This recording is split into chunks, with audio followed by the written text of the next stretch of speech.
Bonjour, bem-vindos na edição do podcast Token Nation e Blend. Estou aqui com uma convidada muito especial, uma grande amiga com quem a gente fez o programa da EY de Winning Woman. Muito bem-vinda para a Adriana Lotaif, que é CEO da People Gourmet. Merci. Eu que agradeço o convite, querida. Muito feliz em estar aqui, compartilhar um pouquinho da história. Obrigada. Eu queria que você contasse um pouco quem é a Adriana. Inclusive, um agradecimento para começar para a Faculdade Sebrae, que está oferecendo esse podcast. Tem muitos empreendedores e empreendedoras que estão ouvindo. Então, nos conta um pouco da Adriana. Claro, um prazer enorme estar aqui, compartilhar um pouquinho com a turma do Sebrae. Bom, a Adriana é uma empresária, mãe, mulher. Eu comecei minha carreira como publicitária, trabalhando em comunicações. Trabalhei em grandes multinacionais como Motorola, Disney. Eu fui para fora do Brasil fazer um mestrado na Itália, em marketing de luxo. Voltei para o Brasil e fui para o universo da moda, onde eu trabalhei na Dior, depois trabalhei na Daslu e tive a oportunidade de empreender dentro de uma grande estrutura. E de lá veio a grande ideia de empreender para mim e criar uma marca e colocá-la no mundo, deixar registrado aí o que eu acredito, quem eu sou e um pouquinho da minha paixão, que é a Pipó, que foi a minha jornada empreendedora que começou faz 14 anos. Como surgiu essa ideia? Você era fã de pipoca? Sim. Como que foi a ideia? Eu sou grande apaixonada por pipoca. E eu queria empreender há algum tempo, mas eu acho que é um processo bem complexo de você sair do mercado como executiva para empreender. Então eu fiquei esperando aparecer uma grande ideia. E essa grande ideia ela não vem da noite para o dia, né? Você precisa, na minha visão, criar um espaço para que ela apareça. Sim. Então eu precisei, no meu caso, sair de fato do mercado, pedir demissão e fui pensar no que eu queria fazer. Mas a hora que eu dei espaço e me fiz as perguntas certas, apareceu a ideia. E as minhas perguntas foram o que eu amo, e a pipoca foi uma das respostas. Eu amo muitas coisas. Eu acho que muitas coisas nos inspiram e nos motivam a viver, a desenhar, a criar. E a pipoca é uma delas no meu caso. E a outra pergunta é, o que é rentável, né? O que pode ter lucro? Qual é um problema do mercado que eu posso resolver? Essa foi uma outra pergunta que eu fiz. Então, o que aconteceu com a ideia da Pipó? Eu pensei, pipoca é algo que eu amo. Comecei a pesquisar a respeito e vi que o brasileiro também ama pipoca. O Brasil é o segundo país que mais consome pipoca no mundo, atrás dos Estados Unidos. Uau. Aí eu fui para os Estados Unidos pesquisar. E lá eu vi muitas marcas de pipoca no supermercado, em várias embalagens diferentes, em vários tamanhos e em vários canais. Eu voltei para o Brasil e não tinha nada aqui. Só existia o milho para a pessoa estourar em casa ou a pipoca de micro-ondas. Então, eu identifiquei uma grande oportunidade de colocar no mercado um produto numa nova forma.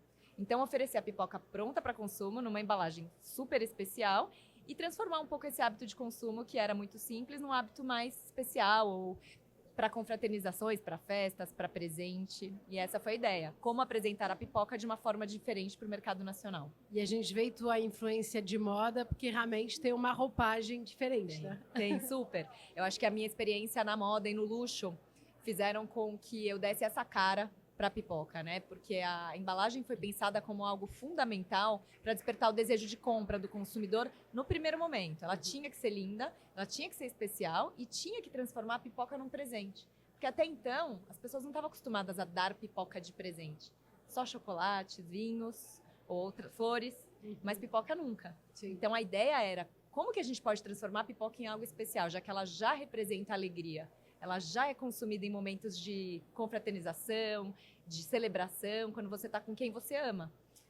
E eu queria voltar lá atrás, porque tem pessoas que estão nos ouvindo, que estão nesse momento de sair da faculdade. Eu quero saber qual foi teu MVP. Você estava na tua cozinha, você começou a fazer tua pipoca, tinha alguém que tinha uma fábrica. Como que nasceu nos primeiros meses na People Gourmet? Olha, é interessante compartilhar isso, porque realmente nasceu pequenininho, na cozinha de casa, não tinha investidor por trás, era eu e a minha ideia e a minha paixão, coragem, que eu acho que tem que ter muita coragem, e vontade de empreender e fazer aquilo acontecer. Eu realmente não imaginava o que ia acontecer depois, mas naquele momento eu estava focada em realmente testar a minha ideia e validar. Então eu construí uma pequena cozinha num imóvel que tinha disponível na minha família, e estudei sobre o assunto, me especializei na produção, testando muito, comprei pequenas máquinas Qual foi o primeiro sabor que você fez da pipoca? Olha, os salgados me deram bem menos trabalho do que os doces. A pipoca doce deu. Quem quiser empreender com pipoca, fica a dica aqui. Pipoca salgada é mais simples. A pipoca de caramelo e flor de sal, que é um produto super icônico da nossa marca, que está no portfólio há 14 anos, foi um dos mais desafiadores. Mas eu acho que ela demorou tanto para sair, que depois que saiu... Nossa, é minha favorita. Quem não conhecer, vale muito a pena. Uma delícia, sim. Legal. E eu queria...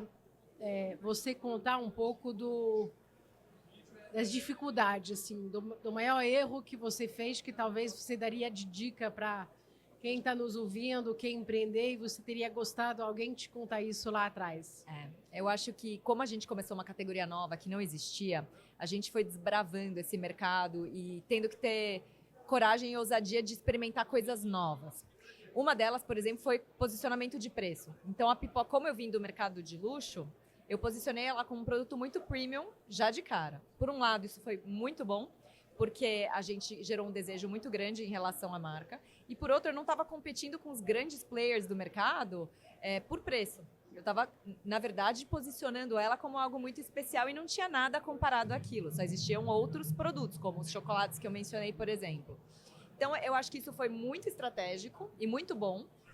Por outro lado, eu acho que o timing, se eu fosse responder sua pergunta do que eu acho que foi um grande desafio no nosso processo, foi a movimentação de sair do super premium para ir para um produto mais democrático, para poder abrir mercado e, de fato, crescer. Porque existia, sim, uma grande oportunidade, mas a gente ficou no muito premium por mais tempo do que deveria, na minha opinião, hoje, olhando para trás. Então, na hora que eu tomei a decisão de democratizar sem perder o posicionamento mais gourmet, foi a hora que a gente conseguiu, de fato, crescer. Então, isso levou alguns anos para acontecer. Legal. E eu queria falar um pouco agora de marca. O que você acha que diferencia uma marca querida de uma marca apenas conhecida, assim? Bom, a minha trajetória toda profissional foi na área de branding. Então, o que eu aprendi a fazer na minha carreira foi a construir marca. E eu vejo um valor muito grande em marcas que são além do produto, né? Que falam sobre lifestyle, que falam sobre comportamento, que ditam algumas tendências. Então, eu acredito muito na força da marca, muito além do produto. E eu acho que a marca precisa criar conexão.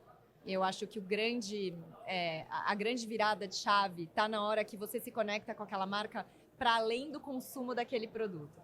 Porque aí você quer viver o universo da marca, você quer ser visto consumindo aquele produto, você quer que os seus amigos participem, a sua família participe daquilo com você. E eu acho que isso é muito maior do que apenas um produto. Tem uma marca que te inspira, que você vê hoje no mercado como realmente a marca querida que faz bem esse homework de love brand, de comunidade?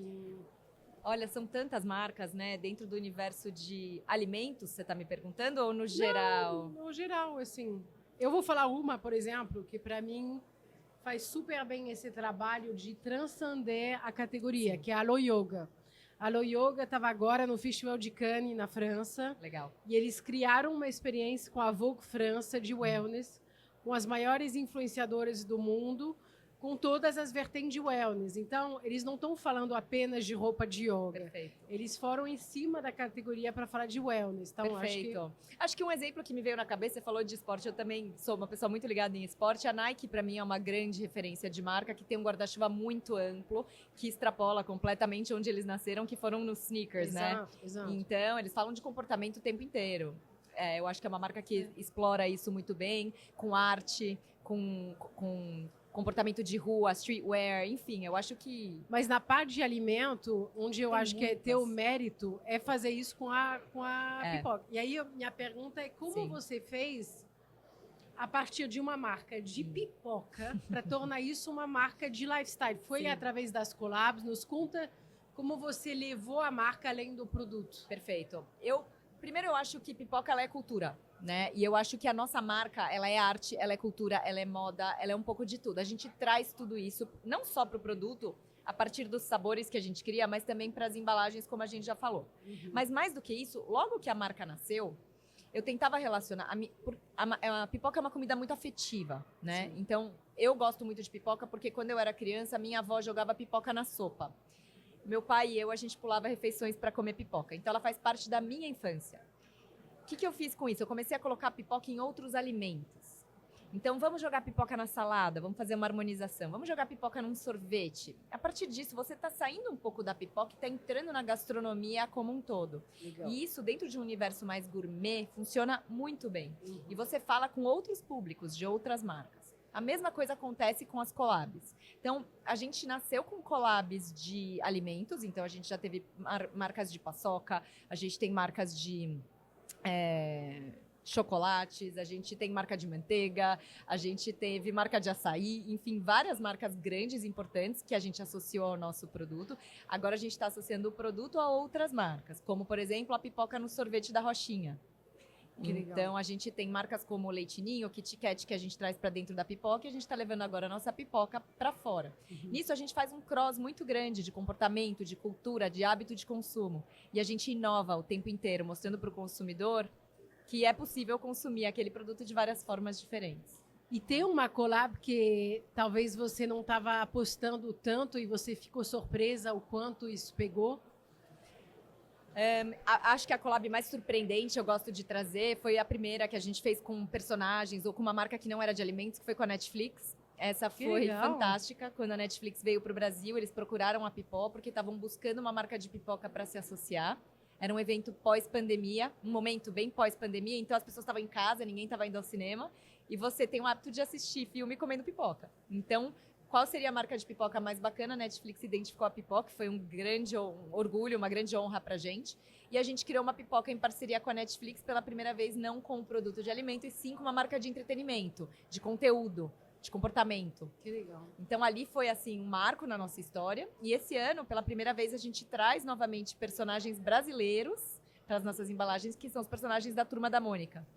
Porque eu acredito muito no storytelling. Eu acho que a marca ela precisa contar histórias. E a Pipó é uma grande história brasileira e a Turma da Mônica é mais uma grande história brasileira. Então, a gente uniu essas histórias e trouxe personagens muito afetivos para o nosso produto, né? Então... E para os empreendedores que estão nos ouvindo, que talvez tenham uma marca, mas não se arriscaram ainda no universo de collab, o que você acha que é a receita de uma collab que funciona? Assim, como você avalia? Como às vezes você falou, putz, isso não vai dar certo também, né? Bom, primeiro eu acho que você tem que conhecer muito bem o DNA da tua marca para saber o que funciona com a tua marca e o que não funciona. Dentro desses 15 anos de história, a gente já teve que falar muito não também para marcas que surgiram e que não tinham o perfil da Pipó, não era uma história que a gente queria contar. Você tem que saber muito bem qual que é a tua estratégia, qual que é a ideia de comunicação. E depois disso, eu acho que você precisa tentar fazer algo diferente. Eu acredito que a inovação abre muitas portas. Então, se você está trazendo algo diferente e que faça sentido para o mercado, para o consumidor e para a tua marca, para o DNA da tua história, você vai ser ouvido. Então, muitas portas se abriram porque a gente estava levando algo completamente novo, né? Você pode contar, por exemplo, sem dar o nome, mas uma collab que você não topou porque não estava alinhada?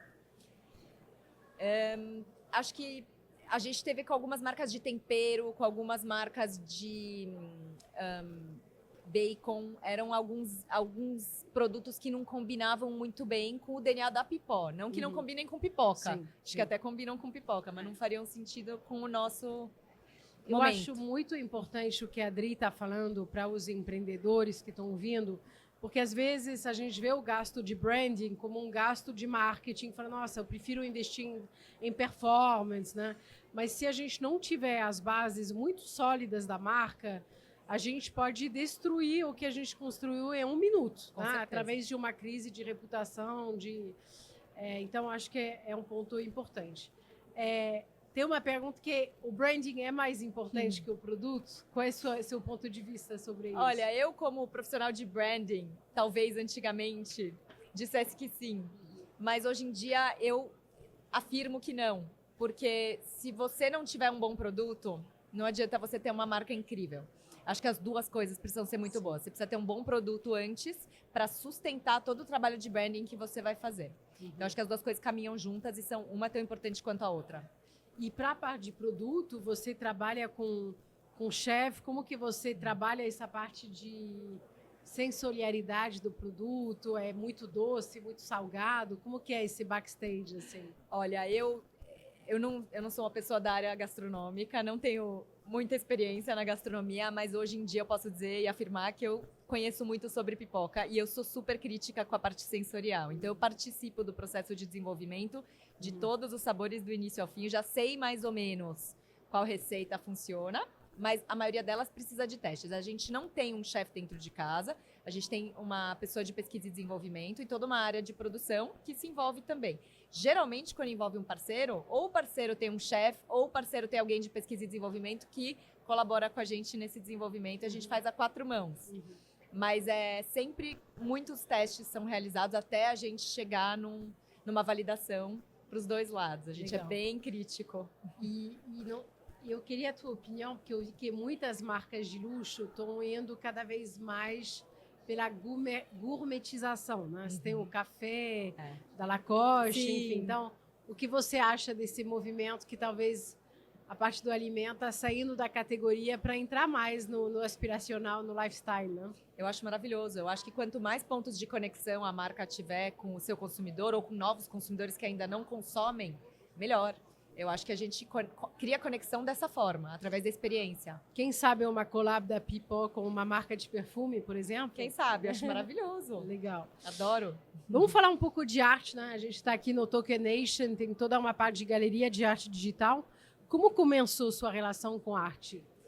Bom, eu sempre gostei muito de arte, sempre fui uma grande curiosa consumidora de arte. E acho que quando eu morei na Itália, eu morei em Roma por 1 ano para fazer meu mestrado, o meu contato com a arte se ampliou muito, porque lá é um berço, né?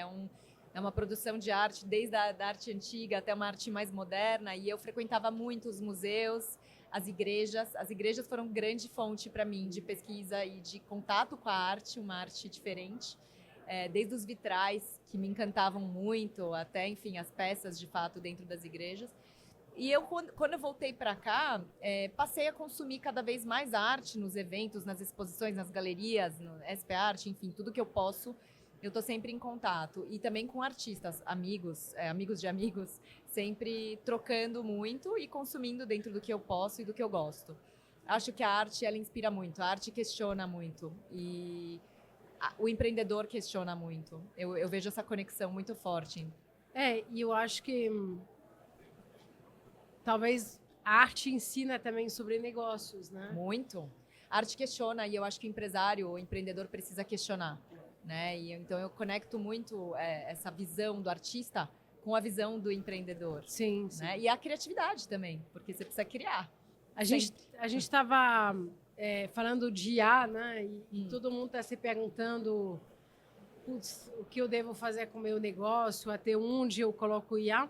Eu sei que vocês estão começando a avaliar algumas coisas. Você pode dividir um pouco das iniciativas que vocês estão tendo internamente para inserir IA um pouco nessa rotina? Eu acho que o básico a gente já está fazendo, que é a gravar as nossas reuniões para depois poder fazer os resumos. Esse tipo de interação a gente já usa bastante.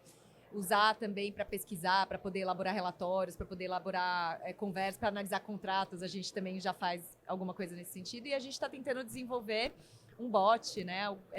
Um agente para atendimento ao nosso cliente, para que a gente possa automatizar um pouco essa parte também, que hoje são diversos canais que a gente atua. Então, acho que vai otimizar e tornar mais eficiente o nosso atendimento. Legal. Também. O que a gente está vendo em todas essas entrevistas é que tem algo que IA não pode fazer melhor que o ser humano, que conectar os humanos. Eu queria você contar um pouco da sua comunidade, assim. Tem uma comunidade de pipoca lovers, como que você administra, enfim, nos conta um pouco desse backstage, porque nem todo mundo conhece, né? Eu acho que algo que eu descobri é que a pipoca conecta as pessoas. Então, é muito natural essa conexão do consumidor, não só com a Pipó, mas com o hábito de consumo da pipoca. Então, a Pipó é uma love brand, ela é considerada isso pelos nossos consumidores. A gente tem uma resposta extremamente positiva. Acho que nosso principal canal de comunicação com eles é o Instagram, é onde a gente troca mais e a gente vê essa afetividade, esse carinho, essa conexão. E acho que uma forma muito simples que eu na minha vida vejo é que toda vez que... Primeiro as pessoas me apresentam como esta é a Pipó. Elas me apresentam como a Adriana, que criou, fundou, é diretora. Não, essa é a Pipó. Como se eu fosse a personificação da Pipó. Eu acho isso super interessante. E a gente vê a importância de personificar a marca, né? Essa é uma boa dica para os empreendedores, né? Super. E eu acho divertido. E a partir disso, as conversas sempre surgem com sorrisos, com alegria. Nossa, eu amo a Pipó. Eu escuto muito isso. E eu acho que isso não vem só da execução do que é a marca Pipó, mas vem do produto que tem por trás e da afetividade que existe no brasileiro que consome a cultura da pipoca, que já existe por aqui. Então, eu sempre falo, a Pipó não inventou a roda. A Pipó simplesmente apresentou para o mercado uma nova forma de consumir algo que já era muito consumido, que já era uma paixão nacional. Então, é isso que eu acho que a gente precisa, como empreendedor, identificar. Que tipo de oportunidade que existe dentro do que já está disponível para o mercado, né, e para as pessoas. Sim, sim. Esse é E eu queria a gente falar um pouco na marca. Você falou que a Pipó é cultura. Eu acho que essa é uma dica super importante, né, para os empreendedores de produzir cultura. Então, falando também de dicas, você acha que estar atento a quem fomenta a cultura no teu segmento? Qual dica você daria para alguém que talvez está lançando uma marca no segmento alimentício e que quer ir além do produto e fomentar a cultura, né? Bom, primeiro a gente olhou qual é o universo que a pipoca transita, né? E qual é o universo? Cinema, arte, cultura, teatro, moda, né? Então, legal, a gente tem um posicionamento premium. Faz sentido nós estarmos presentes nestes ambientes. Então, quando a gente escolhe eventos para apoiar, eventos para patrocinar, eventos para a nossa equipe estar presente, ou o nosso produto, a nossa marca estar presente, a gente sempre olha se eles fazem parte desse universo de cultura, que é o universo da pipoca. Então, isso aí já determina muita coisa do tipo de ação que a gente faz como marca. E daí, como a gente aparece, também é algo que a gente leva muito em consideração, né? Então, a gente faz um piquenique com pipoca, a gente se associa a marcas que têm uma cultura parecida, que têm um posicionamento parecido com o nosso, que é um posicionamento premium, mas que ao mesmo tempo é fun, é afetivo, junta as pessoas, une as pessoas. Então, como a gente pode criar momentos de conexão nestes universos? É como a gente trabalha nesse sentido. Quais são os eventos que vocês entram? Nossa, a gente já entrou em São Paulo Fashion Week, a gente entrou em festival, mostra de cinema, a gente já entrou em SP Arte. Acho que, de novo, dentro dessas categorias, né? A gente, festivais de música, shows. Então, a gente vira e mexe no Allianz Parque, a gente está nos camarotes, ou a gente está na área VIP. Então, a gente faz ativações no universo onde tem celebração, onde tem arte, onde tem música, onde tem cultura, que é onde as pessoas se reúnem para se divertir. Acho que aqui o grande brilho da Pipoca Gourmet, de marcas que fomentam cultura, é de mapear lugares que têm uma série de atributos e valores que você quer associar à tua marca. Exato. Né? Então, acho que isso é uma boa dica.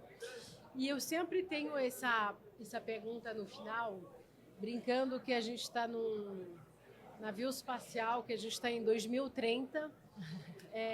Como você imagina sua marca em 2030, pensando um pouco, né, no futuro?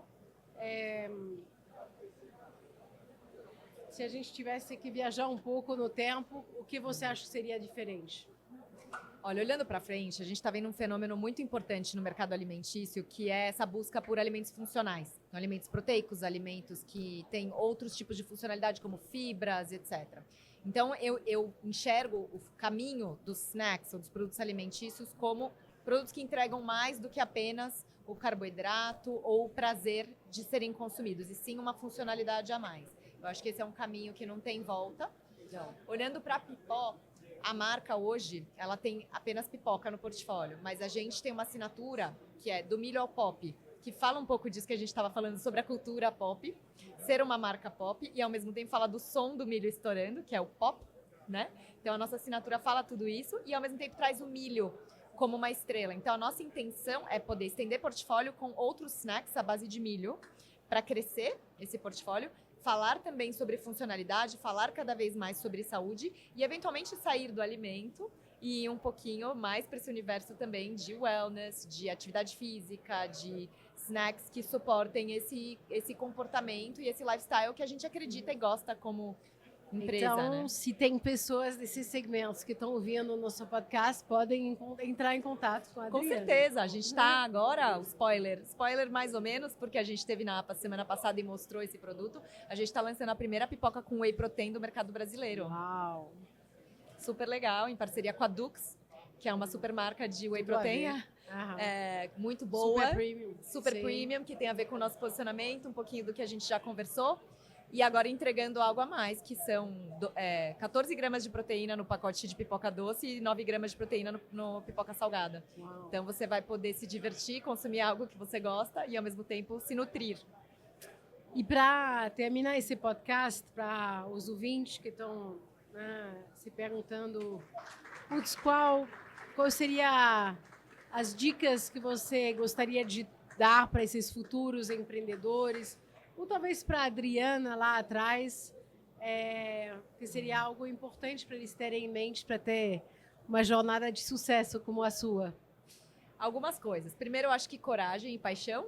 Então, tenha coragem, acredita na sua ideia e segue em frente, mesmo as pessoas te chamando de louco, que vão te chamar, especialmente se a ideia for diferente. E acho que a outra dica, que é uma dica que muita gente fala, mas que eu não me atentei por muito tempo, é o fluxo de caixa. A gente tem que olhar sempre o fluxo de caixa, não podemos tirar o olho do fluxo de caixa para que a gente possa sobreviver e seguir criando, inovando e investindo. Exato.